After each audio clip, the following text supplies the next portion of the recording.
My dear friends and professionalist, I am Uday Singh advocate speaking. ನೀವೆಲ್ಲರೂ ಸಹ ನನ್ನ ಚಾನಲನ್ನು ನೋಡ್ತಾ ಇದ್ದೀವಿ ಅಂತ ನಾನು ಅಂದ್ಕೊಂಡಿದ್ದೀನಿ. ಸೊ ಇವತ್ತು ಈ ವಿಡಿಯೋ ಮೂಲಕ ನಾನು ಇನ್ನೊಂದು ವಿಷಯವನ್ನು ತೆಗೆದುಕೊಂಡು ನಿಮ್ಮ ಮುಂದೆ ಬಂದಿದ್ದೀನಿ. ಇವತ್ತು ನಾನು ಆಯ್ಕೆ ಮಾಡ್ಕೊಂಡಿರ್ತಕ್ಕಂಥ ವಿಷಯ ಅಂತಂದರೆ, ಒಬ್ಬ ಸರ್ಕಾರಿ ನೌಕರರ ಅಮಾನತುಗೊಂಡಂಥ ಸಂದರ್ಭದಲ್ಲಿ 6 ತಿಂಗಳ ಒಳಗಡೆ ಆರೋಪ ಪಟ್ಟಿಯನ್ನು ಸಲ್ಲಿಸಬೇಕು. ಇಲ್ಲವಾದರೆ ಅವನ ಅಮಾನತ್ತು ಆದೇಶ ರದ್ದುಗೊಳ್ಳುತ್ತದೆ ಅಂತೇಳಿ ಕರ್ನಾಟಕ ಹೈಕೋರ್ಟ್ ಒಂದು ಮಹತ್ವದ ತೀರ್ಪನ್ನು ಕೊಟ್ಟಿದೆ. ಅದು 29/4/2026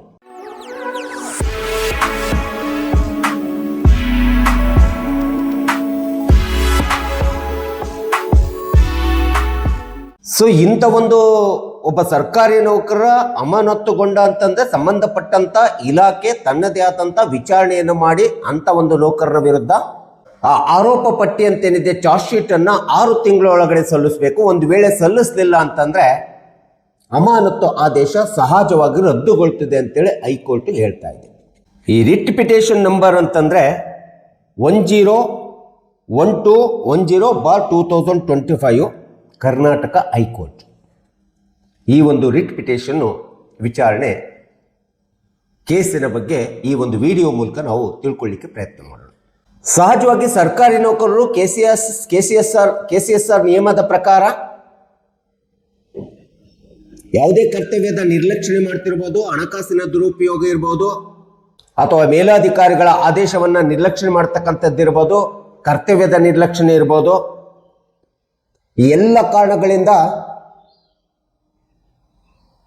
ಅಮಾನತುಗೊಳ್ಳುತ್ತಕ್ಕಂಥದ್ದು ಒಂದು ಕಾನೂನಿನಲ್ಲಿ ಕ್ರಮ ಜರುಗಿಸುವಂಥ ಒಂದು ಸಹಜವಾದಂಥ ಪ್ರಕ್ರಿಯೆ ನಿಮಗೆಲ್ಲರಿಗೂ ಸಹ ಗೊತ್ತಿದೆ. ಈ ರೀತಿ KIADB ಕರ್ನಾಟಕ ಕೈಗಾರಿಕಾ ಪ್ರಾದೇಶಿಕ ಅಭಿವೃದ್ಧಿ ಮಂಡಳಿಯಿಂದ ಅಮಾನತುಗೊಂಡಿರ್ತಕ್ಕಂಥ ಒಂದು ಪ್ರಕರಣ. ಈ ಒಂದು ಪ್ರಕರಣಕ್ಕೆ ಸಂಬಂಧಿಸಿದಂತೆ ಕರ್ನಾಟಕ ಹೈಕೋರ್ಟ್ ಇಂಥದ್ದೊಂದು ಮಹತ್ವದ ತೀರ್ಪನ್ನು ಕೊಟ್ಟಿದೆ. ಹೈಕೋರ್ಟ್ ಹೇಳಿರ್ತಕ್ಕಂಥ KIADB ಪ್ರಕರಣಕ್ಕೆ ಸಂಬಂಧಪಟ್ಟಂತೆ ಯಾವುದೇ ಒಂದು ಇಲಾಖೆ ಮೇಲಾಧಿಕಾರಿಯ ಆದೇಶದ ಮೇರೆಗೆ ಒಬ್ಬ ನೌಕರರನ್ನ ಕೆಳಾಧಿಕಾರಿಯ ನೌಕರರನ್ನ ಅಮಾನತುಗೊಳಿಸಿದಂಥ ಸಂದರ್ಭದಲ್ಲಿ ಯಾವುದೇ ಇಲಾಖೆ ಆಗಲಿ ಆ ಇಲಾಖೆಗೆ ಸಂಬಂಧಪಟ್ಟಂತ ಆ ನೌಕರನ ವಿರುದ್ಧ ಎಲ್ಲ ಇಲಾಖಾ ವಿಚಾರಣೆಗಳನ್ನು ಕೈಗೊಳ್ಳಬೇಕಾಗುತ್ತೆ. ಆ ಇಲಾಖೆ ವಿಚಾರಣೆಗಳನ್ನು ಸಂಪೂರ್ಣ ಕೈಗೊಂಡ ನಂತರ ಅದರ ಆ ನೌಕರನ ವಿರುದ್ಧ ಇರ್ತಕ್ಕಂಥ ಚಾರ್ಜ್ ಶೀಟ್ ಅಂತ ಹೇಳ್ತೀವಿ, ಆರೋಪ ಪಟ್ಟಿ ಅಂತ ಹೇಳ್ತೀವಿ, ಆ ಆರೋಪ ಪಟ್ಟಿಯನ್ನ ಅಮಾನತುಗೊಂಡ ದಿನಾಂಕದಿಂದ 6 ತಿಂಗಳ ಒಳಗಡೆ ಆ ಆರೋಪ ಪಟ್ಟಿ ಸಂಬಂಧಪಟ್ಟಂತ ಕಾರ್ಯವ್ಯಾಪ್ತಿಯಲ್ಲಿ ಬರ್ತಕ್ಕಂಥ ನ್ಯಾಯಾಲಯಕ್ಕೆ ಸಲ್ಲಿಸಬೇಕಾಗುತ್ತೆ. ಒಂದು ವೇಳೆ ಈ ರೀತಿಯಾದಂಥ ಅಮಾನತುಗೊಂಡಂತ ನೌಕರನ ವಿರುದ್ಧ ಆರೋಪ ಪಟ್ಟಿಯನ್ನು 6 ತಿಂಗಳ ಒಳಗಡೆ ಸಂಬಂಧಪಟ್ಟಂತ ನ್ಯಾಯಾಲಯಕ್ಕೆ ಸಲ್ಲಿಸಲಿಲ್ಲ ಅಂತಂದ್ರೆ ಕರ್ನಾಟಕ ಹೈಕೋರ್ಟಿನ ತೀರ್ಪಿನಲ್ಲಿ ಸ್ಪಷ್ಟವಾಗಿ ಹೇಳಿದೆ, ಅಂತ ಒಬ್ಬ ಅಮಾನತುಗೊಂಡಂತ ನೌಕರನ ಆದೇಶ ಸಹಜವಾಗಿ ಸ್ವಯಂ ಪ್ರೇರಿತವಾಗಿ ರದ್ದುಗೊಳ್ಳುತ್ತದೆ ಎಂಬತಕ್ಕಂಥ ಅಂಶವನ್ನ ಕರ್ನಾಟಕ ಹೈಕೋರ್ಟ್ ತನ್ನ ತೀರ್ಪಿನಲ್ಲಿ ಹೇಳಿದೆ. ಇಂಥದ್ದೊಂದು ಪ್ರಕರಣ KIADBಯ ಕರ್ನಾಟಕದ ಕೈಗಾರಿಕಾ ಮಂಡಳಿಯಿಂದ ಬಂದಿರತಕ್ಕಂಥ ಒಬ್ಬ ಅರ್ಜಿದಾರನ ಅಮಾನತುಗೊಂಡಂತ ಅರ್ಜಿದಾರನ ಮಂಡಮಾಸ್ ಆದೇಶವನ್ನು ಹೊರಡಿಸುವಂತ ಸಂದರ್ಭದಲ್ಲಿ ವೇಳೆಯಲ್ಲಿ ಚಾರ್ಜ್ ಶೀಟ್ ಸಲ್ಲಿಸದೆ ಇರ್ತಕ್ಕಂಥದ್ದು ಅಂಶವನ್ನು ಕಂಡಂತ ಹೈಕೋರ್ಟ್ ಇಂಥ ಒಂದು ನಿರ್ದೇಶನವನ್ನು ಕೊಟ್ಟಿರ್ತಕ್ಕಂಥದ್ದು ನಾವಿಲ್ಲಿ ಕಾಣ್ತಾ ಇದ್ದೀವಿ. ಯಾಕೆಂದ್ರೆ ಚಾರ್ಜ್ ಶೀಟ್ ಸಲ್ಲಿಸದೆ ಇರ್ತಕ್ಕಂಥ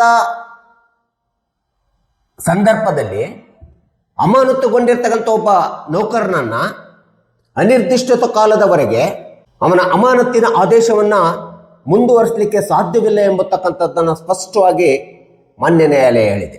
ಯಾಕಂದ್ರೆ ಯಾವುದೇ ಒಬ್ಬ ಅಮಾನತುಗೊಂಡಿರ್ತಕ್ಕಂಥ ನೌಕರನ ಚಿರಾಸ್ತಿಯ ತರ, ಮೂವಬಲ್ ಪ್ರಾಪರ್ಟಿ ತರ ಪರಿಗಣಿಸಲು ಸಾಧ್ಯವಿಲ್ಲ.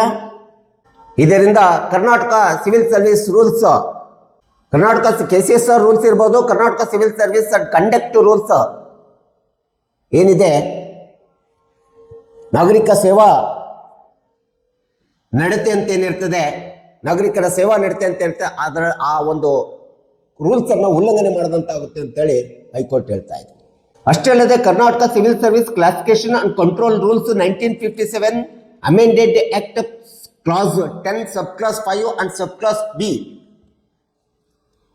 ಇದನ್ನು ಸಹ ಉಲ್ಲಂಘನೆ ಮಾಡಿದಂತಾಗ್ತದೆ. ಒಂದು ವೇಳೆ ಆರೋಪ ಪಟ್ಟಿಯನ್ನು ಸಲ್ಲಿಸದೇ ಇರತಕ್ಕಂಥ ಅಮಾನತುಗೊಂಡಂಥ ನೌಕರರನ್ನ ಅನಿರ್ದಿಷ್ಟ ಕಾಲದವರೆಗೆ ಅವರನ್ನು ಮುಂದುವರಿಸಬೇಕಂತಂದ್ರೆ ಸಾಧ್ಯವಿಲ್ಲ ಎಂಬತಕ್ಕಂಥದ್ದನ್ನು ಇಂಥ ಒಂದು KCSR ರೂಲ್ಸ್ ನಲ್ಲಿ ಇರ್ತಕ್ಕಂಥ ಅಮೆಂಡೆಡ್ ರೂಲ್ಸ್ ಇರ್ತಕ್ಕಂಥದ್ದನ್ನು ನಾವು ಉಲ್ಲಂಘನೆ ಮಾಡಿದಂಗೆ ಆಗ್ತದೆ ಅಂತೇಳಿ ಹೈಕೋರ್ಟ್ ಸ್ಪಷ್ಟವಾಗಿ ಹೇಳಿದೆ.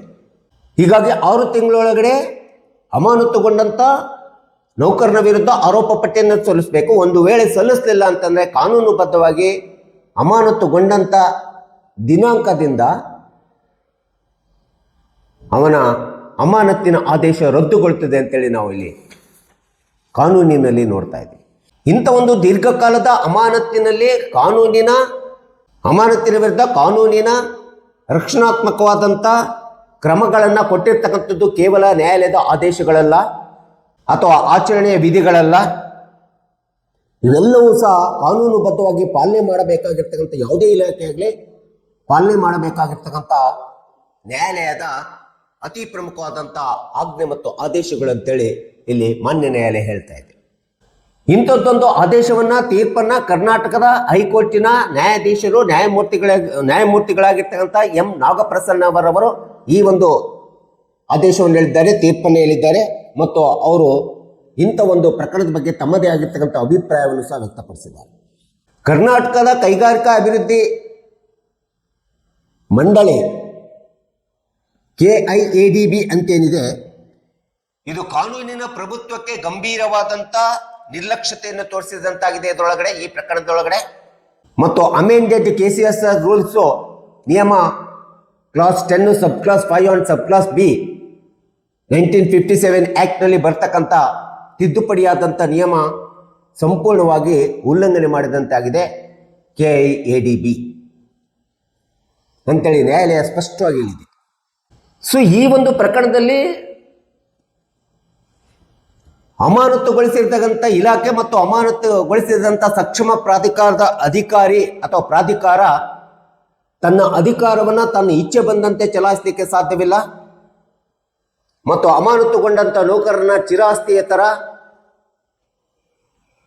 ಮತ್ತು ತಮಗೆ ಮನ ಬಂದಂತೆ ವೈಯಕ್ತಿಕ ಜಾಗೀರುದಾರನಂತೆ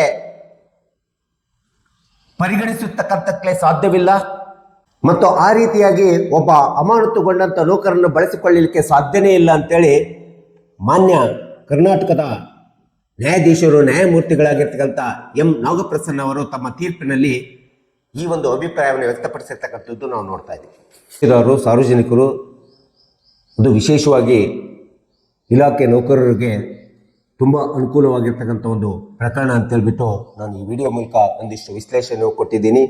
ದಯವಿಟ್ಟು ನನ್ನ ವಿಡಿಯೋ ಇಷ್ಟ ಆಗಿದ್ದರೆ ಶೇರ್ ಮಾಡಿ, ಲೈಕ್ ಮಾಡಿ, ಕಮೆಂಟ್ ಮಾಡಿ ಮತ್ತು ನನ್ನ ಚಾನಲ್ಗೆ ಇನ್ನೂ ಯಾರೇ ಸಬ್ಸ್ಕ್ರೈಬ್ ಆಗಿಲ್ಲ ನೀವೆಲ್ಲರೂ ಸಬ್ಸ್ಕ್ರೈಬ್ ಆಗಬೇಕಂತ ಕೇಳ್ಕೊಳ್ತಾ ಇವತ್ತಿನ ವಿಷಯಕ್ಕೆ ವಿರಾಮ ಹೇಳ್ತೀನಿ.